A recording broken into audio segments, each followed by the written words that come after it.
sou a Carol Triguis. Eu sou a Pri Carvalho. E esse é o Tal do Ator.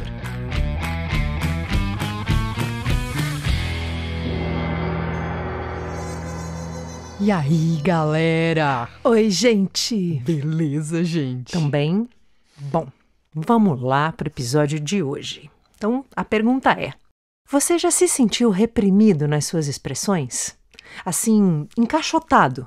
Você, criança, já ouviu frases tipo: para de se exibir! Fala baixo! Mexe aí! Faz direito! Presta atenção! Tira a mão daí! Você me envergonhou! Não te trago mais! Vamos falar um pouco sobre essa sensação que muitas vezes a gente carrega bem para além da infância, não é? Essa semana a gente ouviu um relato de uma aluna nossa que faz aula de teatro com a gente há quase um ano, eu acho. E ela contou que ela estava num evento de trabalho onde rola um dia de desenvolvimento. E nesse evento pediram para as pessoas escreverem sobre a sua relação com o elemento terra. E ela contou que antes isso seria motivo de desconforto, tipo, eu não sei o que escrever sobre isso, eu não tenho nada para dizer sobre isso, nossa, que difícil. Enfim, isso faria ela se sentir mal durante todo o processo da reunião. No entanto, o que aconteceu foi justamente o contrário. Ela usou um dos nossos exercícios que ela já fez aqui com a gente, de escrita livre, e pensou, isso é fácil, e só saiu escrevendo. Aí acabou o tempo e 2 outras pessoas não conseguiram escrever e falaram para ela: nossa, o que você escreveu, né? Você estava inspirada. Aí, na conversa de ela contando isso pra gente, é que veio à tona o nosso assunto de hoje, que tem tudo a ver com o nosso trabalho, que sempre acaba envolvendo exposição. Vocês lembram na escola, quando um aluno estava fazendo bagunça, falando, não prestando atenção no professor, corria o risco do professor dizer: você, Priscila, tá falante hoje, hein? Então vem aqui na frente explicar isso aqui que eu tô explicando, vem resolver esse problema aqui na lousa? E nesse momento você entendia que ser exposto ou se expor é uma punição, onde você corre sérios riscos de se humilhar.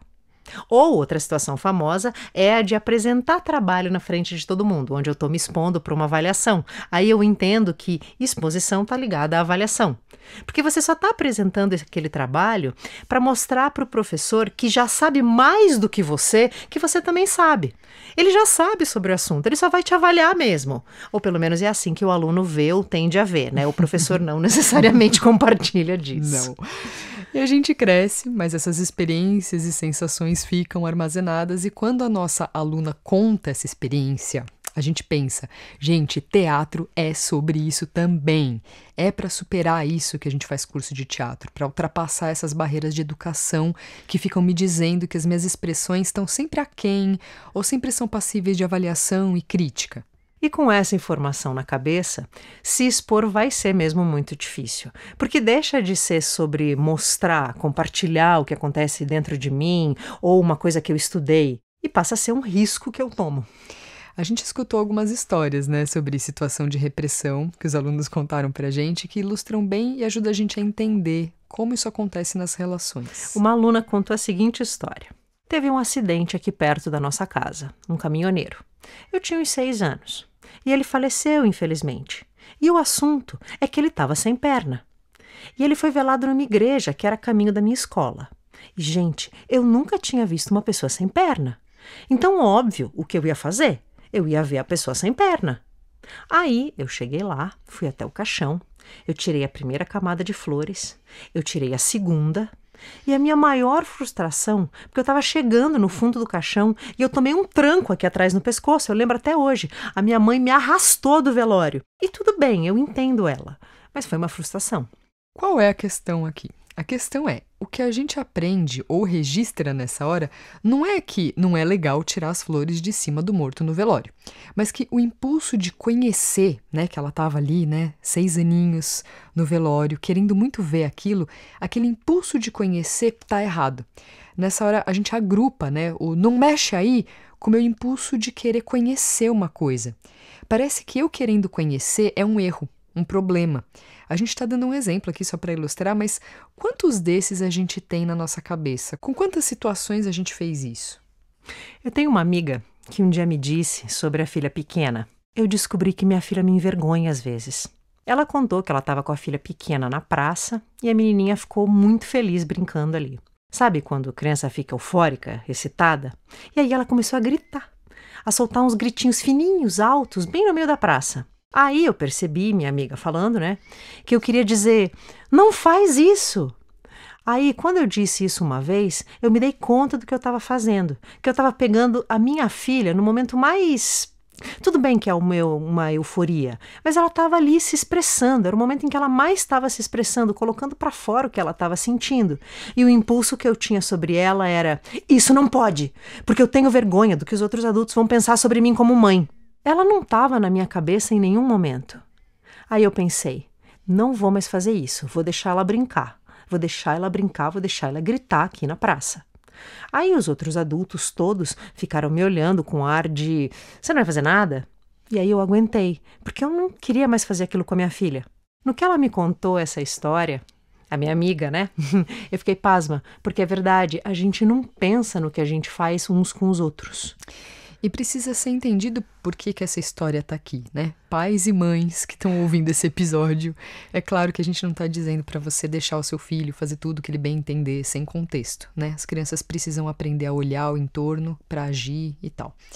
O assunto aqui é outra coisa, é a percepção que essa mãe teve sobre o impulso de reprimir por vergonha, entendeu? Não para ensinar a criança a olhar o entorno, mas porque ela se envergonhou. Entendeu? Não era exatamente sobre a criança, mas sobre a vergonha que ela sentiu frente à possível repressão que ela, a mãe, ia tomar dos outros pais. É nas sutilezas que essas repressões acontecem, né? Por exemplo, eu tenho uma história sobre isso que eu acho que eu vou contar. Foi uma história que eu vivi quando eu era pequena, acho que eu tinha uns 6 anos também. E foi uma história que eu tava num ônibus indo pra Santos com a minha avó. A família da minha avó morava em Santos. E aí, tava lá no ônibus com a minha avó indo pra Santos. E aí uma pessoa começou a falar alto no ônibus. Tipo, falar com uma amiga, sei lá, começou a falar meio alto. E a minha avó virou pra mim e falou, nossa, morro de vergonha de quem fala alto no ônibus. Aí eu fiquei, né? Ah, entendi, né? Então, falar alto no ônibus é uma coisa que dá vergonha, não é pra fazer. Então, nessa hora, eu registrei aquela regra, né? Uma sensação de não pode. Eu não tenho mais chance de descobrir se aquilo é adequado, não é adequado, é legal, não é legal. Eu não sei mais o que eu penso sobre aquilo, porque eu recebi a regra, que é, ai, é uma vergonha falar alto no ônibus. A gente vai comprando, né, essas pequenas repressões que vão afastando a gente das nossas expressões mais livres. E colocando a informação de que a gente é inadequado, de que as nossas expressões são um problema. E daí vem uma necessidade de ir colocando máscaras, né, ao se expressar. Afinal, as minhas expressões não são boas. Eu preciso de outras expressões mais adequadas. E aí a gente começa a se vender mal, sabe? Falar mal da gente mesmo, sabe? A gente começa a ter falas ou pensamentos do tipo, eu não vou saber fazer isso. Essas coisas são para aquelas pessoas lá, sei lá, para os artistas, não para mim. Ou então, tomara que não me peçam para falar. Quem nunca viveu essa, né? Chega num curso para fazer apresentação, assim, fala o seu nome, fala não sei o quê, fala sobre você. Aí você pensa, tomara que não me peçam para falar, tomara que não chegue a minha vez. Então, a hora que chegar a minha vez eu não vou saber fazer, ou eu não vou saber falar. Aí você se convence que você opera assim desse jeito e você tende a se afastar das relações, dos eventos, das dinâmicas, dos trabalhos em que você precise estar exposto de alguma forma. Mas não porque você teria dificuldades, mas porque você passou a acreditar em algo sobre você que faz você se ver com essa dificuldade. Aí se a pessoa topa ir lá e fazer o exercício ou falar, topa se expressar além do limite autoimposto, a pessoa normalmente tem expressões muito incríveis. Só que muitas vezes ela não nota, porque ela quebrou tanto com a autoimagem dela que ela tem que ser convencida que foi legal. E ela vai achar que você está sendo boazinha, passando a mão na cabeça, dizendo que foi legal o que ela fez, quando na maioria das vezes foi muito legal mesmo, só que muito diferente da autoimagem que ela tem de si. E aí você percebe que é mesmo só uma ideia de limitação na cabeça dela, uma mentira que ela conta sobre si mesma. Eu acho coisas sobre mim, eu conto uma historinha sobre mim mesmo, sobre o tipo de pessoa que eu sou. E aí eu não faço as coisas do tipo de pessoa que eu não sou. Aí eu não falo alto no ônibus, entendeu? Porque aí não é o tipo de pessoa que eu sou. Só que a gente não sabe quem a gente é, que tipo de expressão a gente teria. Então, a gente está propondo mapear o que tem na nossa mente de travas, censuras, vergonhas, para que a gente possa ter a possibilidade de reconhecer isso e lidar com elas quando elas aparecem. Sabendo o que essas travas são, dá para dizer conscientemente: não, eu não vou agir desse jeito. A gente está falando de retomar o discernimento para poder tomar decisões. Como a nossa aluna fez no evento da empresa, quando pediram para ela escrever sobre a relação dela lá com o elemento terra, e aí ela pôde decidir entre contar para si a história de que ela não escreve, como ela teve, né, como ela fez durante muitos anos, né, que tem dificuldade com escritas criativas, por assim dizer, ou então ela topar escrever sem pensamentos prévios. E esse movimento, gente, é grande. É um movimento de romper com uma educação que diz para você que você não sabe, que você está aquém da tarefa e que, pior, você não tem o que dizer. Aliás, como assim você não tem o que dizer sobre o elemento terra? Sim! Você tem alguma coisa para dizer Sim, sobre o elemento terra? Sei lá, eu brincava na terra quando era pequena. Eu não gosto de me sujar de terra. Sim, eu adoro pisar na terra. Eu gosto quando fica lama e pode fazer boneco. Adoro o cheiro de terra depois da chuva. Sei lá. Qualquer coisa, mas coisa. você tem uma relação com o elemento terra. Percebe que é uma autocensura que faz você dizer: eu não sei o que dizer sobre o elemento terra? Total. E o ator é aquela pessoa que não tem esse problema, né, gente? Ele já tá resolvido, ele não sente essas coisas, que gosta de se expor. Será que é assim? O ator não tem essas questões? Não, né? Não é assim. O ator lida com essas questões também, só que de um outro jeito, né? Numa outra camada. O ator talvez ele não tenha mais um problema assim, de estar no palco falando para as pessoas, porque no curso de teatro a gente faz muito exercício em que a gente fica na frente da turma, né? E aí faz cena, e a gente fica na frente da plateia fazendo cena e tal. Mas a gente percebe que mesmo essa primeira camada estando mais resolvida, né? Eu consigo ir lá, falar na frente das pessoas, beleza? Só que ainda tem inseguranças, tem constrangimentos, tem medos que envolvem exposição. Quer ver um exemplo? Na hora dos ensaios de mesa, quando você começa a ler o texto, lá junto com seus colegas atores também, na frente do diretor, essas inseguranças se manifestam com a gente querendo fazer bem. Aí a gente faz voz de ler bem, cara de tô lendo bem. A gente desenvolve um jeito de lidar com essas leituras para evitar o eu ainda não sei fazer isso, eu ainda não tô pronto. E não tá mesmo, você tá no começo do ensaio. Mas a gente se sente exposto nesse lugar do não sei na frente das pessoas. E aí você se vê tendo que driblar o fantasma do ai meu Deus, eu tô aquém, pra sempre aquém. Ou seja, aí a gente coloca uma máscara e se esconde atrás dela. E aí você pensa, aqui eu me defendo, faço cara de tô sabendo e em casa eu estudo e descubro como faz certo. Pera. Mas o ensaio de mesa, né, a leitura ali com os colegas, com o diretor, não é justamente para a gente se juntar para descobrir? O pior é que a gente se defende lá na hora, fazendo esse tipo, né, achando que depois o espontâneo vai vir nos ensaios, né, depois que eu estudar. Só que aquele tipão que a gente faz, ele fica registrado, ele impregna, e é difícil se livrar dele. Fica estabelecida uma referência, sabe? Um tom de como aquele personagem tem que ser, que para quebrar depois fica muito difícil. Vamos dar um exemplo? Quer ver? Ó, a gente vai ler um trechinho aqui da peça A Profissão da Senhora Warren, do Bernard Shaw. Quer ver? A gente vai ler uma fala, só uma falinha, mesmo. sem contexto mesmo, só pra gente entender, dar um exemplo. Então a senhora Warren falando para a filha dela.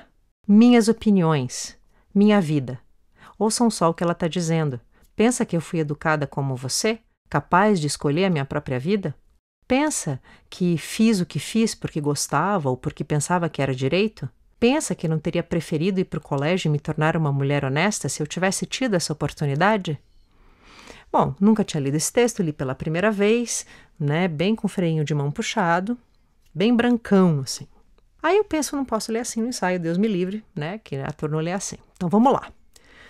Minhas opiniões, minha vida. Ouçam só o que ela está dizendo. Pensa que eu fui educada como você? Capaz de escolher a minha própria vida? Pensa que eu fiz o que eu fiz porque eu gostava ou porque eu pensava que era direito? Pensa que eu não teria preferido ir para o colégio e me tornar uma mulher honesta se eu tivesse tido essa oportunidade? Pronto, agora eu sinto que eu li bem. Você percebe que a Pri fez um jeitão? Ela fez uma forma. Eu posso fazer outra também, né? Pra ficar bonito também. Minhas opiniões, minha vida. Ouçam só o que ela está dizendo. Pensa que eu fui educada como você? Capaz de escolher a minha própria vida? Pensa que eu fiz o que eu fiz porque eu gostava, porque eu pensava que era direito? Pensa que eu não teria preferido ir para o colégio e me tornar uma mulher honesta se eu tivesse tido a oportunidade? Oh! Nos dois casos, a Pri, ela impôs uma forma, né? A gente não teve contato com o texto. Ela pegou e leu, só leu e colocou uma forma. A questão só é que, assim, 5 vezes no ensaio de mesa, fazendo ou de um jeito ou de outro, eu vou registrando uma suposta senhora Warren na minha cabeça e depois vai ficando difícil de se livrar desse registro e deixar nascer uma coisa genuína. Na real, a gente se atrapalha fazendo isso, a gente perde tempo, né? Porque a gente está privilegiando mostrar serviço. Olha, eu leio bem, viu? Eu tenho coloridos na minha voz, não vou ler branco. Só que a gente não consegue deixar a senhora Warren chegar. Sim. Né? E não necessariamente você precisa ler branco. Vamos explicar um pouco o que é ler branco, né? Que eu não sei se todo mundo entendeu. Ler branco é um termo para dizer ler sem... Colocar intenções, né? Você lê meio falando alto, como se você estivesse lendo em voz baixa, assim, na sua cabeça. Falando alto, como se você faz quando lê na sua cabeça, que você só lê. Igual a leitura, como se faz para si mesmo, Isso. só que com a boca aberta falando. Sem ter o compromisso de ler bem, né? Acho que a gente está falando disso, né? De que você se atrapalha quando você impõe. Sim, e a gente nem tá falando, né, tipo, sempre faça a leitura branca. Não necessariamente, né, às vezes o diretor vai pedir já pra você começar já colocando algumas intenções e tal, só que o texto, ele vai te revelando que intenções são essas, né? Aqui a gente tá falando sobre você não impor nada antes que a coisa comece a te contar de onde ela vem. Porque parece que é inócuo, parece que isso não dá nada, mas acontece uma cristalização de formas que depois fica mais difícil do texto chegar em você, né?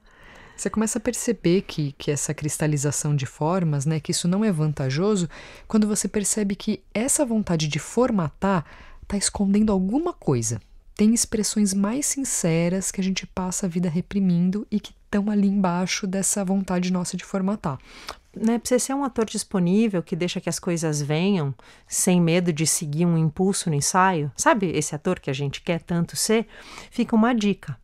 Toda vez que você se percebe tenso, numa postura impositiva, com um pensamento muito de querer acertar, respirando curto, saiba, você está tentando fazer alguma coisa meio à força.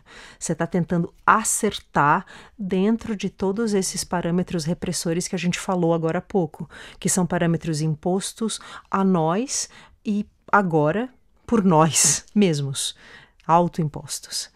Então, nessa hora que você se percebe assim, só relaxa, respira fundo, para tudo. Olha em volta, tira a mão, seja lá do que for que você esteja fazendo, e se permita reagir ao texto, aos seus parceiros de cena. E talvez vai ficar bem pequenininho ainda, assim, bem sem forma, meio tímido, como uma florzinha que começou a nascer, ainda meio sem energia, meio bamba, mas com o tempo de ensaio, essa florzinha vai crescer, vai ficar forte, vai ter consistência.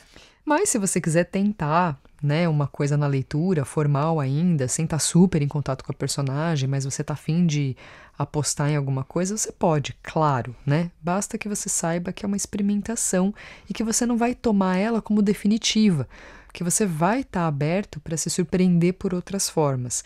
Não se apaixone muito por um jeito que você se vê fazendo. Beleza? Beleza, amores. Gente, entra lá no Coexiste Teatro no Instagram, você que tá ouvindo, dá um feedback pra gente. Se você tem dúvidas, perguntas, coloca lá pra gente que a gente pode falar de um tema que você esteja enroscado, que você queira saber mais. Fala lá com a gente, beleza? Fala lá. Fala lá. Beijo. Beijo, gente. Tchau.